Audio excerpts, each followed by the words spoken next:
মই গৌৰৱ গগৈৰ বিৰুদ্ধেও নকওঁ, ভূপেন বৰাৰ বিৰুদ্ধেতো মই কেতিয়াও কোনোদিন কোৱাই নাই, আপোনালোকে জানে। ভূপেন বৰাৰ বিৰুদ্ধে নকওঁ এইকাৰণেই যে ভূপেন বৰা আমি জানো যে কংগ্ৰেছৰ ভিতৰত ভূপেন বৰা ডাঙৰীয়াই আমি সকলো দল ঐক্যবদ্ধ হৈ থাকিব লাগে বুলি সদায় তেখেতে যুঁজ কৰি আহিছে আৰু আমাৰ লগতো তেখেতে সদায় সম্পৰ্ক ৰক্ষা কৰি আহিছে। গতিকে ভূপেন বৰা ডাঙৰীয়া সম্পৰ্কে আমাৰ একেবাৰে ক'বলগীয়া একো নাই। আমি সেইকাৰণে গৌৰৱ গগৈ ডাঙৰীয়াক সমালোচনা কৰিছিলো, তেখেতে জোৰ কৰি অকলশৰীয়াকে নিৰ্বাচন খেলিবৰ কাৰণে বিহালীৰ টিকেট অনাৰ কাৰণে।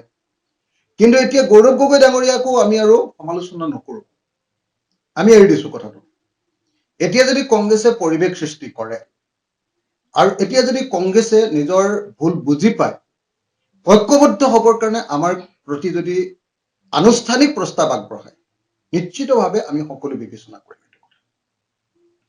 কিন্তু এটা কথা ঠিক যে এনেকে কৈ থাকিলে নহব যে বিকল্প অকল কংগ্ৰেছ, এইটো কথা কিন্তু ভাল কথা নহয়। বিকল্প অকল কংগ্ৰেছ নহয়, বিকল্প সমূহীয়া বিৰোধী দলসমূহ, ঐক্যবদ্ধ বিৰোধী।